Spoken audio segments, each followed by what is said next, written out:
Okay, in this screencast, we're going to look at two things. We're going to look at the intersection of two lines, and we're going to look at the intersection of two planes. So firstly, intersection of two lines. In 3D, you understand, intersection of two lines in 2D, pretty straightforward, isn't it? 2D, either parallel or they intersect, okay? So maybe make that point first up. So in 2 dimensions, lines are either parallel or they intersect. And because we can draw on and we can visualize 2 dimensions easily, that's not a difficult concept for us on the whole. But in 3D, not quite so straightforward. So again, lines, well, they either intersect,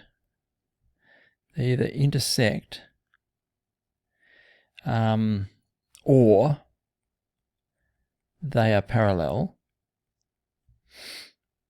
but sometimes they don't intersect and they're not parallel, in which case they are skew, or they are what we call skew. So that means that, you know, we might have a situation where we've got, if you can imagine, a line on, say, this plane here, and then we can imagine a plane sort of parallel to this plane. Have a sort of crack at drawing that. So just imagine a plane here that's parallel. So these two planes are parallel, and I've got a line shooting off here and a line shooting off in this direction here. So they're clearly not going in the same direction. So they're not parallel, but they're not going to intersect either because they're on parallel planes. Right? So these would be skew lines. So these lines here are skew, as they are on parallel planes, but are not in themselves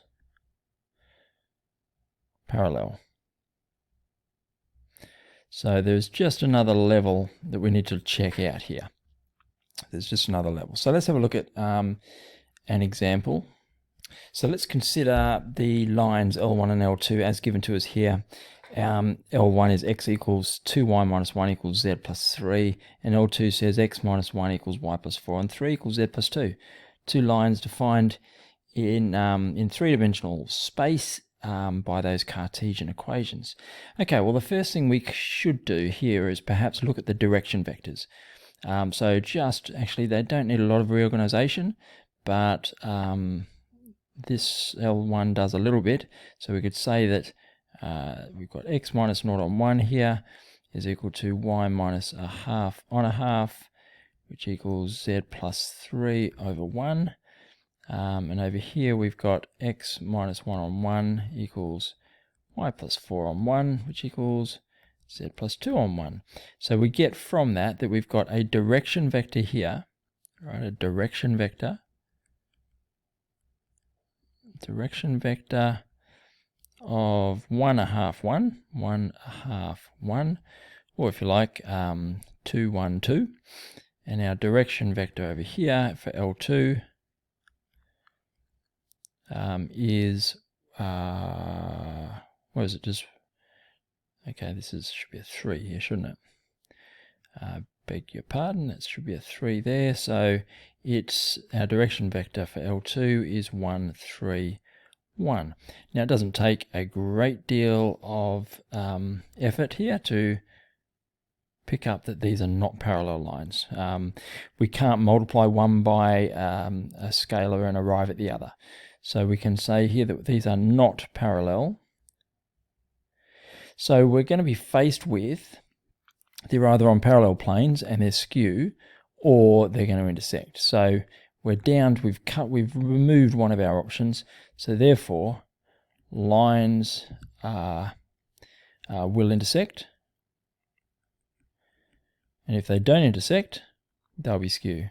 lines will intersect or will be skew. So it's sort of skew is the skew lines if they fail everything else, right? So we're now going to attempt to find this point of intersection, and if we can't, we'll deduce that they're skew because they're not in the same direction. They're not parallel. So let's get to work. So this is how we'll do it. What we'll do is we'll work on the x and y of both L1 and L2, and we'll solve. So this is our method. Our method here will be,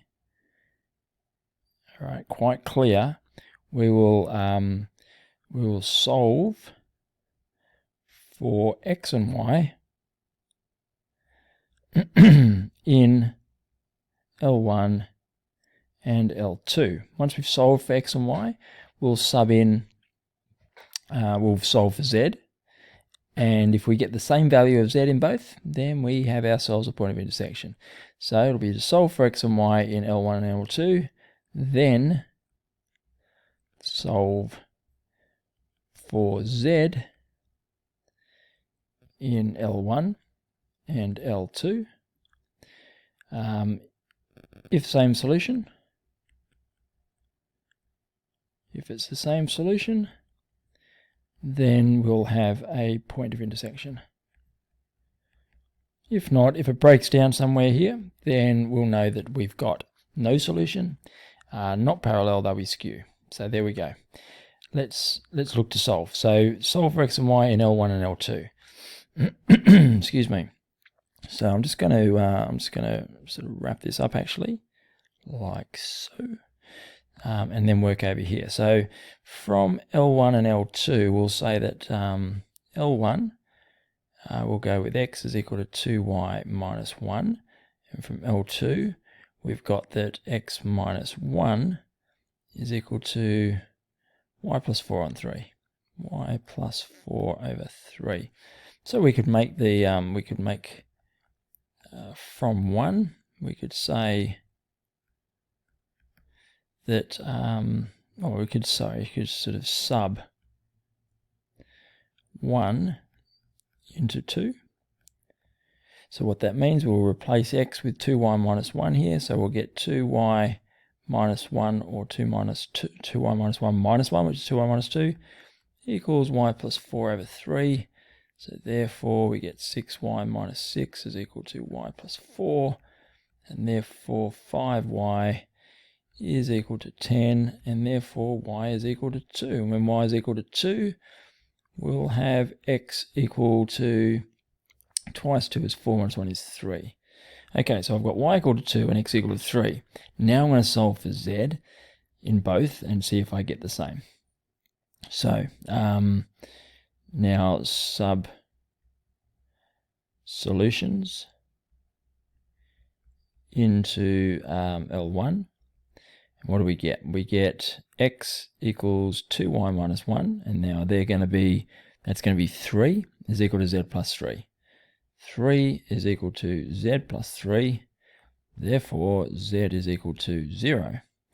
Okay, well let's not count our chickens, let's sub the solutions for x and y into L2. Do we get the same solution? L2 says x minus 1, x minus 1, well that's 2, y plus 4, 6 over 3 is 2, so 2 is equal to, in L2, 2 equals z plus 2. 2 equals z plus 2, therefore z is equal to 0. So what we have here is a point of intersection. We have got the same value of z in both L1 and L2 for our x and y solutions here. So therefore we can state confidently, therefore the point of intersection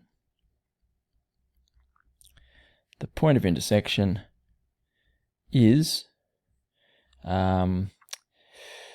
3, 2, 0.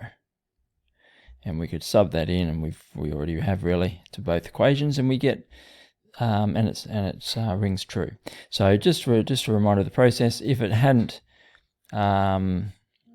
if this had broken down, firstly, if we'd found they were parallel up here, then we could have paused and said, okay, these lines are parallel. There's not going to be a point of intersection. The lines are parallel. Given that they're not parallel, we move on and we say, okay, well, let's look to solve for, let's find our solution. The method would be to solve for x and y, get our solutions for x and y. We're always going to get up an xy solution there. And then we're going to plug that solution in to find out what z is. If z matches on both equations, then we have a point of intersection. If it breaks down at any point in here, then we're going to assume there's no solution, they're not parallel, therefore the lines are skew. Okay, let's move on. I might make, hold on a sec. Okay, so I think actually what we should do is go to exercise 11Q and do question 1. And I'm going to make another video for the intersection of two planes. So come back for that before continuing with exercise 11Q.